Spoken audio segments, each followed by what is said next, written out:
Assalamualaikum warahmatullahi wabarakatuh. Alhamdulillahirabbil alamin. Assalatu wassalamu ala asrofil anbiya'i wal mursalin sayyidina wa maulana Muhammadin wa ala alihi wa sahbihi ajma'in. Anak-anak, kita bertemu lagi. Semuanya dalam keadaan sehat? Sehat. Alhamdulillah. Baik anak-anak, sebelum memulai pembelajaran hari ini, marilah kita dimulai dengan berdoa. Dilanjut dengan menyanyikan lagu Indonesia Raya. Silakan ketua kelas untuk memimpin pembacaan doa dan menyanyikan lagu Indonesia Raya. Silakan ketua kelas untuk memimpin. Cepat duduk, siap ya. Berdoa mulai.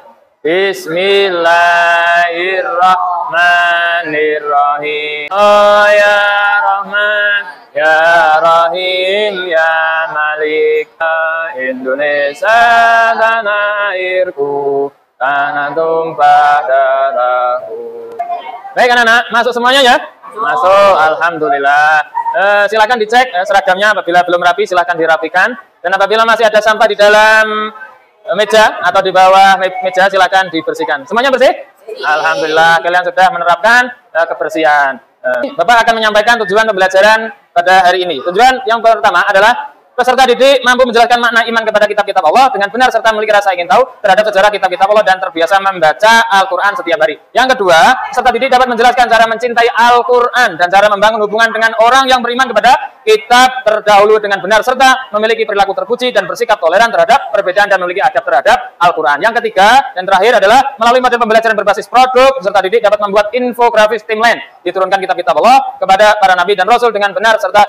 Baik anak-anak, masih ingat gak pembelajaran minggu lalu? Apa pembelajarannya? Apa pelajarannya? Melestarikan alam dan menjaga kehidupan. Betul. Anak-anak, itu sangat penting dalam menjaga dan melestarikan alam dan menjaga kehidupan. Lanjut, sekarang adalah pembelajaran pada hari ini adalah iman kepada kitab-kitab Allah Subhanahu wa Ta'ala. Anak-anak yang saya banggakan, tahukah kalian bahwa iman kepada kitab-kitab Allah Subhanahu wa Ta'ala adalah kunci penting untuk menjalani kehidupan yang penuh berkah. Kitab-kitab Allah terutama Al-Quran adalah petunjuk hidup terbaik yang Allah turunkan agar kita tidak tersesat dalam menjalani kehidupan ini. Bayangkan, ya, bayangkan jika kita berjalan di jalan yang gelap tanpa lampu, ya, begitu sulit dan berbahaya bukan? Tetapi kitab-kitab Allah adalah seperti cahaya penerang yang membimbing kita ke jalan yang lurus, menunjukkan mana yang benar dan mana yang salah. Iman kepada kitab Allah Subhanahu wa Ta'ala mengajarkan kita banyak hal. Yang pertama, kejujuran, kasih sayang, dan keadilan dalam bersikap. Kemudian yang kedua, bersabaran dan semangat untuk terus belajar agar hidup kita menjadi lebih baik. Dan yang paling penting, kitab Allah Subhanahu wa Ta'ala mengingatkan kita tentang tujuan hidup ini untuk beribadah kepadanya dan berbuat baik kepada sesama.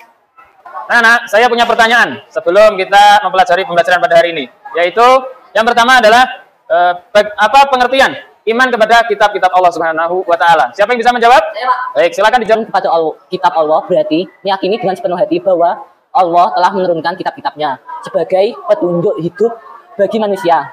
Kitab-kitab ini berisi wahyu Allah yang disampaikan kepada para nabi untuk mengarahkan manusia ke jalan yang benar. Yang kedua, pertanyaannya adalah bagaimana cara mewujudkan perilaku beriman kepada kitab Allah Subhanahu wa Ta'ala? Silakan kelompok 2 Rasni untuk menjawab. Cara mewujudkan perilaku beriman kepada kitab Allah. 1. Membaca, memahami, dan mengamalkan isi Al-Quran. 2. Menghormati kitab suci agama lain. 3. Menjadikan Al-Quran sebagai pedoman hidup. 4. Menyebarkan kebaikan yang diajarkan Al-Quran seperti toleransi, kejujuran, dan keadilan. Baik anak-anak, yang terakhir pertanyaannya adalah pengertian iman kepada kitab Allah secara ijmali. Siapa yang bisa menjawab? Baik, silakan dijawab. Pengertian iman kepada kitab Allah secara ijmali, iman secara ijmali berarti meyakini secara garis besar bahwa semua kitab suci yang diturunkan Allah adalah benar dan berasal darinya. Ini meliputi keyakinan terhadap kitab Allah meskipun seorang muslim tidak diwajibkan mempelajari atau mengikuti kitab selain Al-Quran karena Al-Quran adalah wahyu terakhir dan paling sempurna. Baik, jawabannya sangat bagus sekali. Tepuk tangan untuk kita semuanya. Baik anak-anak, silakan yang ada di papan tulis, silakan di-scan ya dan dikerjakan asesmen awal ini. Silakan di-scan. Dikerjakan anak-anak? Baik anak-anak, pernahkah kalian merasa bingung saat menghadapi keputusan penting dalam hidup? Pernah kan? Nah, menurut kalian apa yang bisa menjadi pedoman kita agar tidak salah langkah? Harus punya pedoman. Kalau kita orang Islam harus punya pedoman, yaitu kitab. Apa kitabnya? Al-Quran. Hari ini kita akan mencari tahu bagaimana kitab-kitab Allah dapat menjadi panduan hidup kita di dunia ini. Menurut kalian mengapa kita perlu beriman kepada kitab-kitab Allah? Nah, mari kita pelajari pembelajaran pada hari ini. Baik anak-anak, arti iman kepada kitab-kitab Allah Subhanahu wa taala adalah iman kepada kitab-kitab Allah artinya meyakini dan membenarkan terhadap kitab yang diturunkan oleh Allah Subhanahu wa taala kepada para nabi dan rasulnya. Iman kepada kitab Allah Subhanahu wa taala meliputi beriman kepada seluruh kitab Allah Subhanahu wa taala yang diturunkan sebelum Al-Qur'an, yaitu Taurat, Zabur, Injil dan suhuf-suhuf. Adapun nabi yang menerima wahyu berupa suhuf adalah sebagai berikut. Yang pertama siapa? Nabi Adam alaihissalam. Yang kedua siapa? Nabi Sis. Berapa suhufnya? 50 suhuf. Yang ketiga siapa? Nabi Idris. Berapa suhufnya? 30 suhuf. Yang keempat? Nabi Ibrahim, betul. Berapa suhufnya? 30, betul. Yang terakhir Nabi Musa. Berapa suhufnya? 10 suhuf. Kemudian isi pokok-pokok kitab Allah Subhanahu wa taala, ya. Isi kitab-kitab Allah Subhanahu wa taala diturunkan kepada para nabi dan rasul mencakup beberapa hal antara lain sebagai berikut. Yang pertama apa? Akidah, akhlak. Yang kedua apa? Syariat, ketentuan dalam kehidupan berupa perintah dan larangan bagi umat manusia. Yang ketiga apa? Ayo. Akhlak, cara bersikap dan bertindak kepada Allah Subhanahu wa taala serta kepada sesama. Yang keempat, apa anak? Apa? Janji pahala dan ancaman siksa kepada umat manusia. Yang terakhir apa? Kisah umat terdahulu dan informasi tentang ilmu yang perlu dikembangkan oleh manusia. Sudah paham? Sudah. Baik, pinter ya. Baik anak-anak, silakan dipelajari ya mengenai iman kepada kitab-kitab Allah Subhanahu wa taala sesuai kelompoknya masing-masing. Kelompok 1, kelompok 2, kelompok 3, kelompok 4 ya. Silakan dikaitkan antara 4 kitab ya. Kitab apa saja? Kitab Taurat, Injil, Zabur, dan Al-Quran. Silakan dikait-kaitkan, silakan dicari datanya. Boleh mencari data mulai dari buku paket, dari internet boleh, dan dari lain-lain. Silakan dikumpulkan datanya. Ya.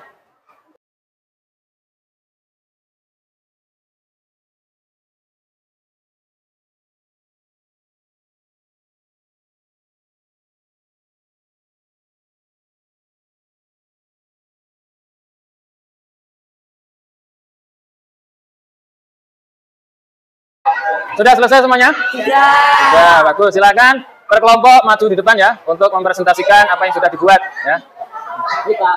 Silakan dari mulai kelompok 1 untuk maju ke depan.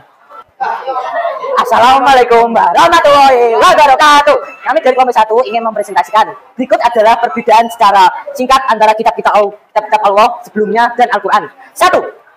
Khusus universal. Taurat, Zabur, Injil untuk umat tertentu dan waktu tertentu. Al-Quran untuk seluruh umat manusia hingga akhir zaman.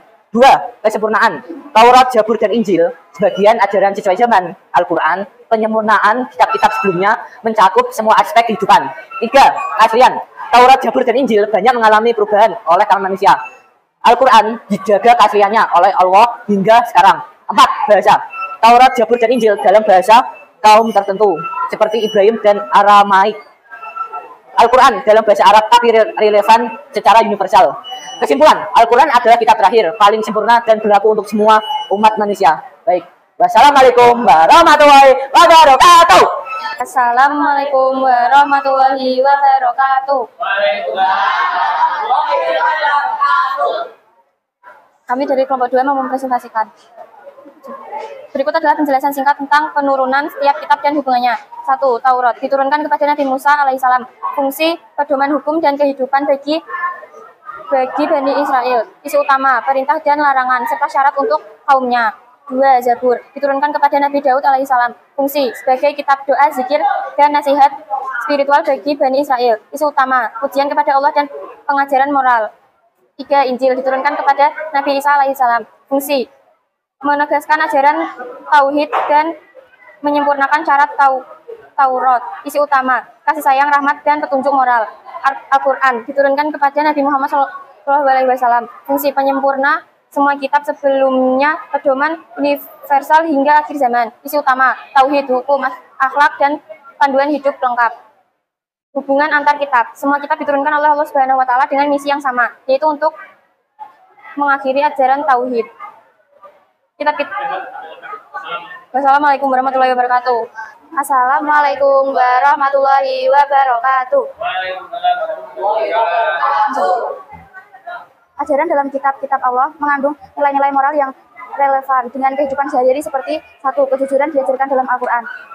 Al-Ahzab 70 dan kitab lainnya untuk selalu berkata benar. 2. Keadilan. Taurat, Injil, dan Al-Quran menekankan keadilan dalam bersikap dan bertindak. Surat An-Nisa ayat 135. 3. Kasih sayang. Injil menekankan cinta kasih selaras dengan ajaran Al-Quran untuk berbuat baik kepada sesama. Surat An-Nahl ayat 90. Kesabaran dan syukur. Zabur memuat banyak pujian kepada Allah yang mengajarkan umat untuk bersyukur dan bersabar. Dengan mengamalkan ajaran ini, manusia dapat membangun kehidupan yang harmonis, bermoral, dan penuh berkah. Assalamualaikum warahmatullahi wabarakatuh. Baik, bagus sekali yang sudah disampaikan oleh kelompok 3. Baik, lanjut. Sekarang kelompok 4 untuk maju ke depan. Assalamualaikum warahmatullahi wabarakatuh.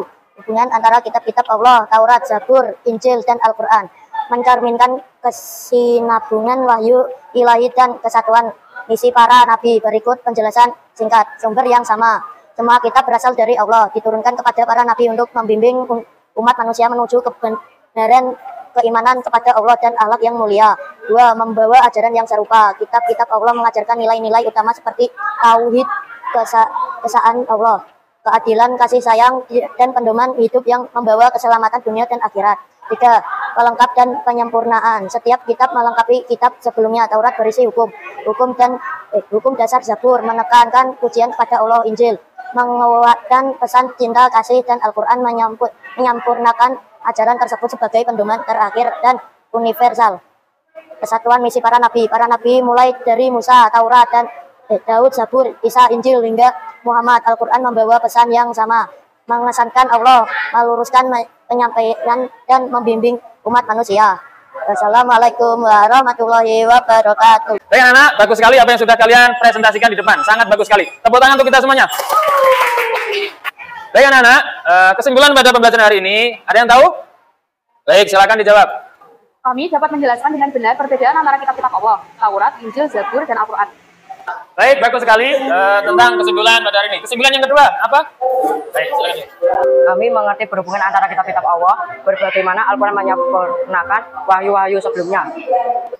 Baik, bagus sekali kesimpulan pada hari ini. Ya, sekarang saya akan tanya kepada kalian, bagaimana proses pembelajaran ini? Sangat senang? Senang. Happy? Happy. Mengerti? Sudah paham apa yang sudah kita pelajari? Mengerti. Ada pertanyaan apa tidak? Tidak. Tidak. Bagus, berarti kalian sudah mengerti pembelajaran pada hari ini. Kemudian silakan yang ada di buku paket pilihan ganda dan uraian silakan dikerjakan ya. Nah, pilihan ganda sama uraian dikerjakan. Baik anak-anak, pembelajaran hari ini kita sudah selesai. Minggu depan kita akan belajar dengan materi menjadi pribadi yang amanah dan jujur. Belajar di rumah ya. Bukunya dibuka, dibaca-baca supaya kalian paham tentang materi yang akan kita pelajari. Baik, pelajaran hari ini kita sudah selesai. Silakan ketua kelas untuk memimpin doa. Di tempat duduk, siap gerak. Berdoa mulai. Bismillahirrahmanirrahim. Al-Asri. Baik anak-anak, sudah selesai ya. Dari saya apabila ada salah, saya mohon maaf yang sebesar-besarnya. Saya akhiri. Wassalamualaikum warahmatullahi wabarakatuh. Waalaikumsalam warahmatullahi wabarakatuh.